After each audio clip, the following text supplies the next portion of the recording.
Today is October 24th, 2022, and this week there were 122 reported cases of COVID-19 in the Charlotte-Mecklenburg County, which shows a 30% decrease over the last 2 weeks. Therefore, each subject is comfortable not wearing a mask. Jesse, thank you so much for letting me interview you today. Of course. Thank you. So I'm going to start off by just asking, where are you from, or where's your family from? Yeah, so I'm from Hackensack, New Jersey, originally. Yes, it is a real place. I know that name is off-putting. My family is from Ecuador, particularly Puerto Viejo, so very coastal.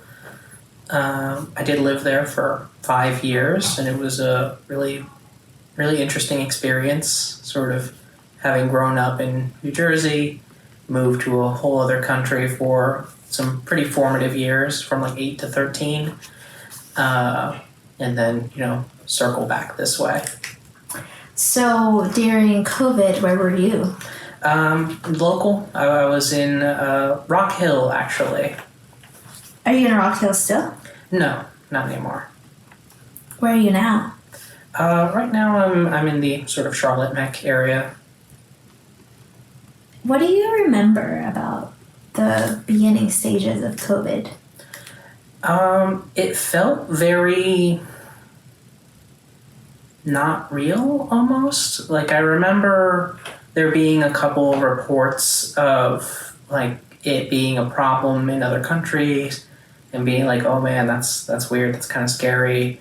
And then hearing of a case in the, stateside and thinking, like, okay, that seems like a problem. And then one day, just out of nowhere, my company was just like, hey, everybody needs to go home right now. What company do you work for, if you don't mind telling us? I work for a local mortgage company. At the time, I was taking sort of customer service calls, helping process payments, things like that. But somebody kind of came by with a temperature reader gun, and I was one of the people that was singled out. I guess I just run a little warm and was sent home, told I was getting paid for the rest of the day, not to worry about coming back, and that they would figure something out. For that day? Or sort of for the immediate future. It was very uncertain, very surreal. It was sort of like, not to compare apples and oranges, but do you remember sort of what things were like in the area around 9/11? Like, schools let out early, people got out of their job, and there was this sort of like, in the moment, like, cool, I don't have to do this boring thing, but also, wow, something very real and important and scary is happening if the world kind of stopped doing all the busy work for a bit. Yes, I can see. I can't believe you still kind of remember that, because I was young myself, and so I don't think that I grasped the magnitude of what was going on in the world. Yeah, I would have been about 8, and that's around the time we left for Ecuador, because my family kind of read the writing on the wall and went, this country's about to get really weird for brown people, and just off we went. Wow, that's very scary to kind of think about, for sure. Yeah. So you were working at a mortgage company at the beginning stages of COVID, right? Is that correct? So how did you come back to that job? Yeah. So pretty quickly after that, they figured out some logistical things that they needed to handle, which was basically ordering a ton of laptops.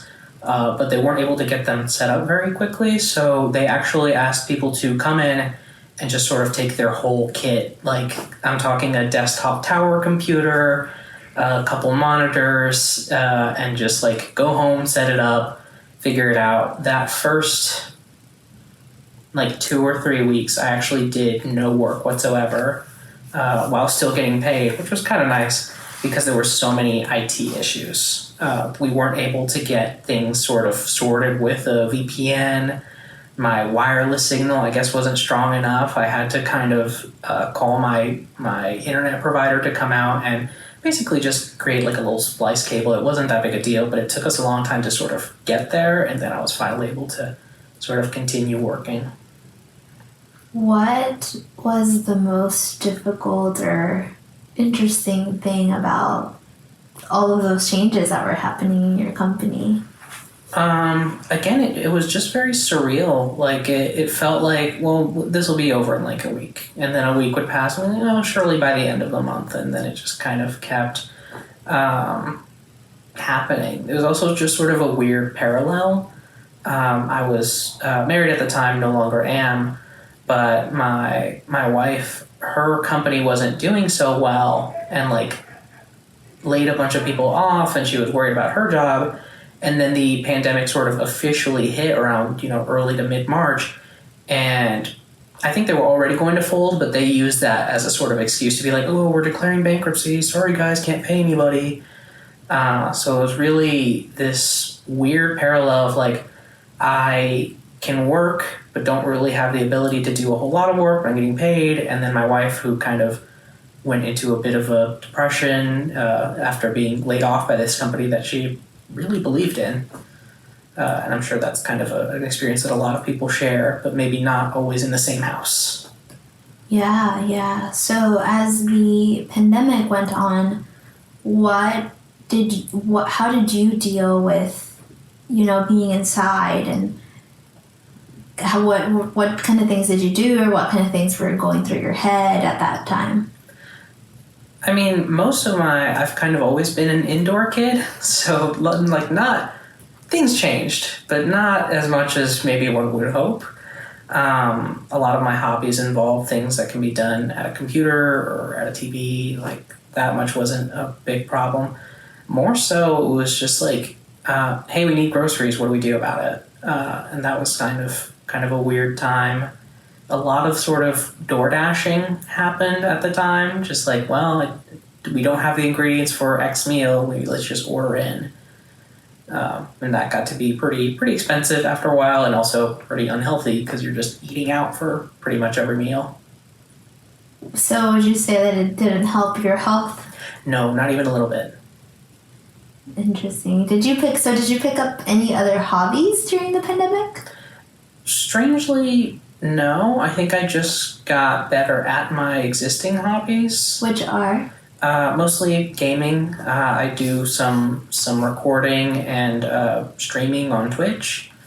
And I think I just got more consistent with that. And previously I felt I always had to record with a partner, and after a while I was like, let me just, I can't just have people over, because that seems really unsafe at the time. So I just kind of got used to the idea of like playing and recording by myself and still maintaining a sort of one-sided, open-ended conversation. Did you enjoy then being inside, just having the ability to do it without maybe the expectation of society? Yeah, basically. I mean, mixed bag. It was nice to sort of have that excuse, as you said, but also having the freedom to not do that taken away also was really rough. I have a small dog, and it's nice to just be able to take him out for a long walk and not worry about, like, are there going to be people out, or, even take him to a park. So yeah, it was hard to avoid like a sort of cabin fever situation, especially, again, living with somebody who doesn't share all those hobbies necessarily, and had also just been laid off and was kind of dealing with the ramifications from that. So do you think that affected your marriage? Yeah, I think so. There were certainly other things going on, but I think this really accelerated sort of any kind of decline that we may have had. Do you recall maybe like the first time that you had to go out, and what was that sort of experience like? I don't know that I know the first one necessarily. Or any that stood out? Yeah, one that really kind of always stuck with me was I went to a grocery store, Publix, and it was fairly empty. There were not a lot of things on the shelf, and there were arrows on the floor because they didn't want people kind of crossing up, so they wanted everything to kind of move in an orderly fashion, and it felt very... Dystopian gets thrown around a lot, but it's sort of in that realm. So it was very, like, almost supervised and controlled, maybe? Yeah. Controlled. Yeah. Did you, I guess, what was it like with, like, your family? Is your family here? Were you guys close? Or Yeah. what were those relationships like?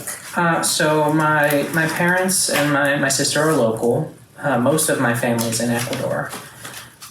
With my parents, I mean, my dad actually works for the same company, so he had a very similar experience in terms of, like, gotta take my equipment home, can't really work, but getting paid for it anyway.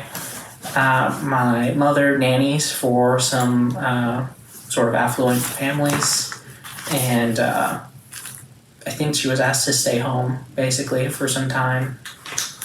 And my sister works in healthcare. I believe she may also be participating in the archive, so I'll let her tell her story. But she was in school at the time, and things sort of transitioned to virtual. But it was, it was a scary time thinking sort of about my family. Again, my mother does work in a very in-person environment, and eventually she was asked to return. And then most of my family living in Ecuador, it's a third world country. They don't really get first priority access to, when they started talking about vaccines, which was, sort of later in the pandemic, while we were talking about, Pfizer, Moderna, they were talking about AstraZeneca, and they kept making reference to some Chinese vaccine, which I couldn't begin to remember the name of. So even your experiences were different from your home country. Yeah, I was very worried about my family because, What family do you have in Ecuador? Both of my parents are the youngest of 6. So we're talking about 5 mixed aunts and uncles on each side, so about 10. Each of them have their, spouses, except for like 1 or 2, and just an absolute load of children, and at this point, grandchildren. So there's in Spanish, usually we'll just say like sobrino, sobrina, niece, nephew. Here, I guess it would be like a first cousin once removed.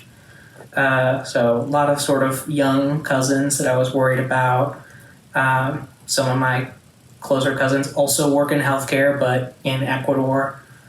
So that was another sort of worry. One of my aunts has had a history with breast cancer.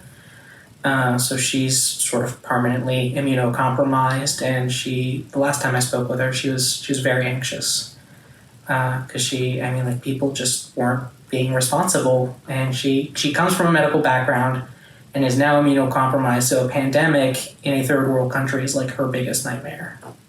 That's a lot of family. Oh yes, and that's just sort of immediate. Every time we go to Ecuador, basically any stranger on the street, my dad could single out and go, yeah, this person's related to da da da da da, and like go on, and it's all kind of 2 degrees off from him. Yeah. So during the pandemic, was there a point or some time where you didn't get to talk to your parents who are here, or your sister, or were you guys pretty kept in the loop with each other? Technology helped with that. I think we never really lost power or anything. We were able to stay in touch with like phone calls and texts and Facebook Messenger, stuff like that. Like I had my sort of group of friends. One of the librarians here actually is a friend of mine, and she actually had recorded some video game footage with me previously, and that like immediately stopped because it like that's a hobby. That's not worth putting one of your friends at risk for me personally. So it was just like, hey, would love to have you over. Don't think it's the right time for that. We can just chat. Wow, nice. I hadn't heard that story, so that's interesting to hear. So were there any changes to your routine during the pandemic? Certainly. I mean, I used to commute to work and back, of course, and that just kind of immediately dissipated, which was kind of nice, honestly. Like My car has very low mileage. It's in pretty good condition. I'm actually in the process of selling it because I don't use it enough to justify owning it. So that was nice. But then with that comes, I think this applies to a lot of people generally, but personally, I sort of struggled to take care of myself during the early pandemic.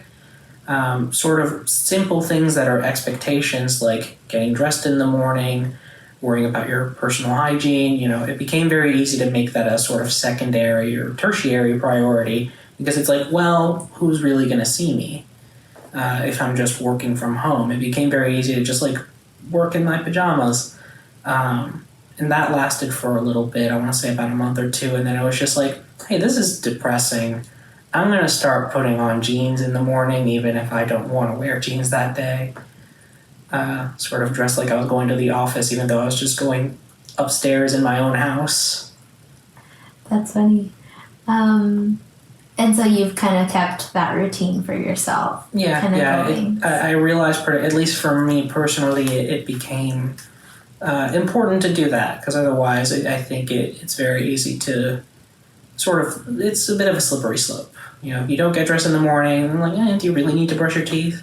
The answer is yes, but I feel like I kind of justified things, just like not taking care of myself. So when you think of the, I guess, events that may have happened during the last, 2-3 years now, what are some stories that come to mind for you? And you can take time to think about it. Yeah, let's give that a minute. Over the last few years, my mother personally has contracted COVID about 2 or 3 different times. She's bounced back every time, thankfully, but it's a little scary because it's something where it's still fairly new. There's not a whole lot of science on like what are the lasting effects on it. How likely are you to experience those effects?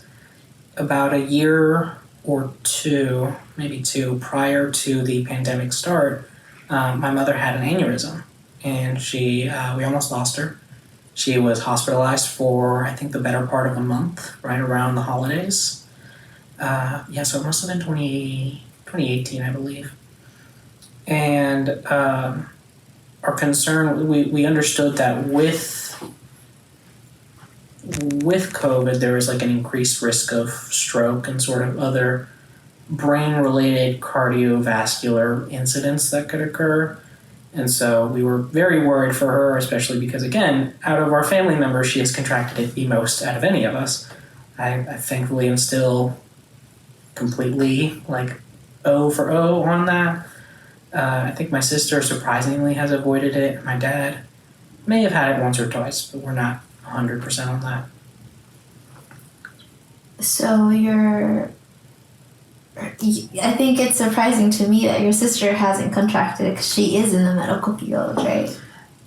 Yeah, honestly. I think part of it is she was still in school when it first started. Mm-hmm. I think she started working officially after the sort of first round of vaccines became available to people. And because she was going to be working in the medical field, she kind of got first priority for like, you get the vaccine as early as possible. She had access to Pfizer, whereas I think a lot of my parents had Moderna, and I had good old Johnson & Johnson. So you said, I think you told me before we started recording that you had just gotten your second booster. Is that correct? Yes, not too long ago. And that was a different brand as well than the Johnson & Johnson. Yes. Right? As far as I'm aware, there's not an official Johnson & Johnson booster. So when I went to get my first booster, they were like, what do you want? I was like, I guess Pfizer if you got it. So. And you feel fine? Yeah, so far. Yeah, that's good. That's good. Do you feel like because your sister was or is in the medical field and was studying it and kind of being around it, did it affect any sort of your views on COVID? Yes. I became a very angry person throughout COVID. Still kind of am. I obviously don't make that other people's problem, but it's very hard to ignore the personal responsibility aspect of a pandemic, and the sort of political nature of it. I think it became a very, very divisive issue. Like, hey, do you take care of others? No. And it's just like, well, okay, I think that makes you a bad person. And people who are told they're bad people tend to react very aggressively. I recognize that there's also a non-human element to it. I mean, it is a disease, obviously, but I think also there's a very political element to it. Like, we could have kept the shutdown going for longer. We could have maybe made the vaccination process a little bit more streamlined and compulsory. I know that's not a super popular opinion, but it's how I felt at the time. I still kind of do, honestly. And I think it's hard not to fall into a few sort of mental traps because of the sort of political nature of people who don't want to mask up, people who didn't want to vaccinate and still haven't, and sort of those people being exposed and maybe even succumbing to COVID. There's always a bit of a, well, that's not entirely bad thought. Like, well, maybe we didn't need those people. And obviously it's hard to contend with that and not feel like a horrible person. But it's also kind of something that comes to the forefront of my brain without too much effort. What are some things that you personally did to be able to protect yourself and others?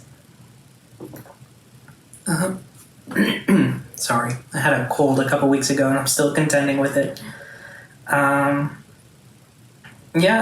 made sure to mask up. I was very, very limited in my contact. Very limited in my sort of going out, mostly just for necessities like gas, groceries, things of that nature. Like I mentioned early in the interview, a lot of DoorDash, a whole lot of DoorDash. And of course, the just like, please leave it at the door, don't talk to me, don't look at me option. Those were sort of immediate measures. And again, just like not having people over. I think it was not great sort of socially, but it felt like more of a priority that nobody get sick to me. Was that the worst one out of all of the things you had to do, or which one would you say is? I think so. I'm not the most social person, but I think everybody has sort of social needs, even if you're, introverted. There are people that you want to see, people that you maybe have a little bit more social battery for and that you kind of crave interaction with. And to talk to those people in a virtual space is very different from seeing them and like maybe giving them a hug or, just like going out to do an activity. Like, I don't know. I almost said mini golf. I haven't mini golfed in like 10 years. But, something together. Yeah. Yeah, the experiences, right, that you get to share with those who you do, like you said, want to spend time with. Right. Yeah. So do you feel like you learned any lessons or did it change your mind or thought about anything that maybe certain beliefs you had before? Yeah. Sort of going back to what I mentioned before about people not wanting to take care of each other, people not doing their best to protect not just themselves but others around them. I think it made me kind of realize that some people, not everybody, are just inherently selfish, and there's really not much that's going to change that. I think it's very, very easy to believe, thanks to like a lot of media, books, movies, shows, what have you, that when push comes to shove, people will come together and do the right thing, and that didn't happen. Why do you say that? Just because of the sort of vocalness with which people were adamant about not taking any sort of measures to protect anybody, like not even just themselves, but like the elderly, the immunocompromised. It became very, very apparent to me that some people just did not care about the safety of others. Do you think that that's something that we've learned from? Do you think that that's something that we will learn from if this were to happen again? Or what lessons do you think as a society, if this were to happen again in the future, what do you think will be different? It's hard to say. There are stories of people who survived the Dust Bowl and started storing glasses upside down because of it, and it sort of got passed down like 1 or 2 generations after that. I'm curious, honestly, to see what sort of habits we pass down to people who have no idea what it's like to live through a pandemic and probably lose that a few generations down. Like, maybe we're not as quick to shake hands with strangers, or maybe we're a little bit more obsessive about washing our hands. What do you think? What do you think it's like for you, or what has it been like for you? It's sort of, I think I've been a lot more aware of my surroundings and what people are doing in them. Yeah, just like every time somebody kind of coughs, there's a little alarm bell, a little red flag that sort of pops up, and she's like, okay, maybe give that person a wide berth. I know when we kind of got into this room for the interview, you asked me, "Are you vaccinated?" Yes.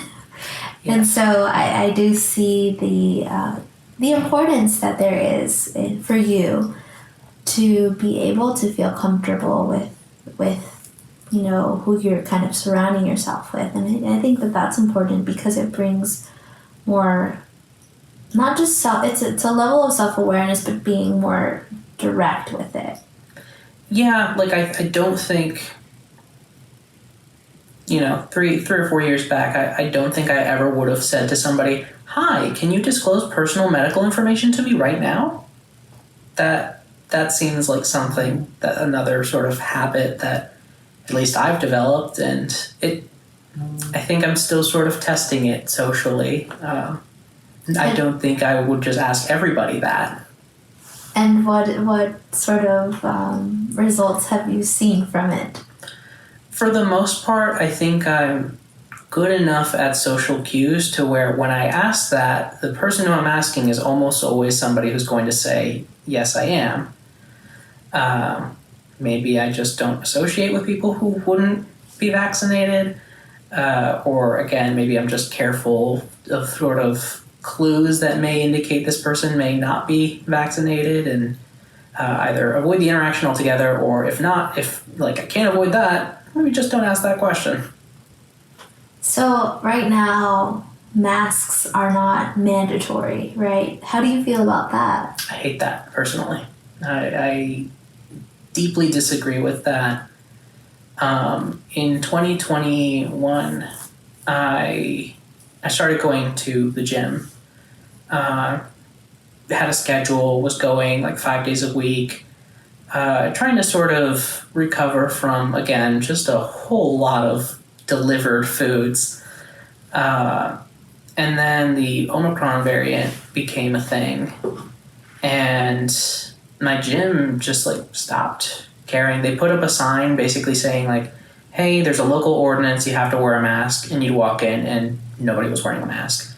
And even the staff would have it like dangling from an ear or as a chin strap. And it's just like, okay, so that sign's just for nobody, I guess. And I felt that I had to stop going. So I still haven't canceled my membership with them, but I probably will, and maybe we'll start looking at something new in that department. So are you doing anything else to kind of work out or exercise or get some sort of walking in? I've been a little bit more conscious of sort of physical activity. I mentioned that I have a dog. He's a little 10-pound thing, so he can't go on like huge hikes necessarily, but I like to make sure that I walk them a little bit longer than maybe I would otherwise and more frequently throughout the day, just so that we both get a little bit of exercise, because he's also kind of been lethargic through all of this. Again, we don't really get to take him to a park or anything like that unless we kind of make a whole thing of it. Do you think that you will kind of be able to experience, you personally, right? I know we talked about like the society and what they learned, but if this were to come ever again around in the world that we live in, do you think that you would do anything different?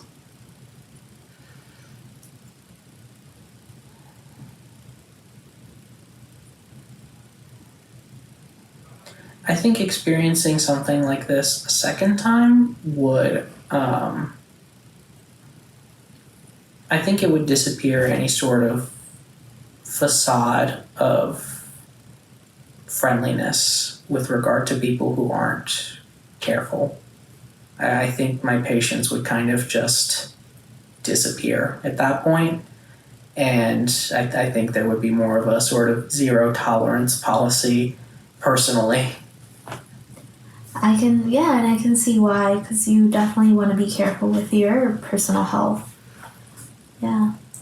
Are there any other stories that you want to share with us before we close on anything? And I'll let you think about that just in case you think of another good story that you might want to share with us. Yeah, actually, it just occurred to me. So in May of last year, we actually went as a family to Ecuador, because for me it hadn't gone since 2016, so it had been a pretty long stretch of time. Personally, anyway, there were a lot of family members that I really missed seeing, some friends that I kind of lost touch with that I wanted to reconnect with, and one of my friends actually commented that he'd recently gotten vaccinated. I think he got like an AstraZeneca or something, and he'd gone to a party, and the MC or DJ or whatever, somebody with a microphone, started calling out, if you got Pfizer, put your hands up. If you got Moderna, put your hands up. And it was just this really like almost macabre humor thing where it's just like, hey, this is really grim, but everybody's having a good time about it, so sure. That and is so I remember funny. my friend telling me he was with another friend and he saw a bunch of people put up their hands for Pfizer, and a bunch of people for Moderna. He put his hand up, and his friend was like, don't you have AstraZeneca? And he's like, shh, don't tell people that. He's a riot. Oh, that's really funny. I love that story. I think that there's a little bit of humor that comes out of, something so dreadful, I think, right? I think that that's more of a connotation that we have with COVID. It's that's so negative. But we've also seen a lot of positive things come out. Right. And, but to add humor to it, that's also a nice thing to hear. For sure. I mean, I think if nothing else, that says something really incredible about humanity, that things can be truly, truly grim and we'll still find something to crack a joke at. And like I do recognize that there have been a lot of positives. I mean, the technology behind the COVID vaccines was like pretty rapidly developed and is a sort of new facet of sort of immunological research, I guess. It's just my personal experience was very negative. But I definitely don't want to erase the sort of good that has come from it. Do you think that there are, or I guess, let me rephrase that question. What for you would be positive about the experience? Well, like I mentioned, the sort of vaccine research. Also, just socially, I've noticed. Like for you personally, do you think that you can say that there's anything positive for yourself? Yeah, I mean, I'm still working from home, which is, again, the fact that I don't have to commute is incredible. And I've noticed that people are getting angry about the right things, and I think anger and spite are very powerful emotions, and just if you want to talk about fuel efficiency, that is a great way to get change, important, much needed change. And I think we're seeing it a lot with sort of the way people perceive work. People talk about quiet quitting. I hate that term, by the way. It's so stupid. But work to rule, which is what that's actually called, people actually engaging in that because they recognize, hey, jobs don't really care about you, and it's okay to treat them as just jobs. I think that is a healthy shift in mindset for a lot of people that I'm personally very excited about. Well, Jesse, thank you so much for sharing those stories with us. I definitely want to still give you a space to kind of, any sort of last words that you kind of want to give us or anything. Or if you want to wrap it up here, we can as well. Do you have anything else that you would like to add or end things with? I don't have any sort of personal anecdotes. I have before, during, and after the pandemic been to public restrooms. Please wash your hands, especially men. You nasty. Just wash your hands. It's not hard. It takes like 30 seconds. Stay safe out there. Thank you so much, Jesse.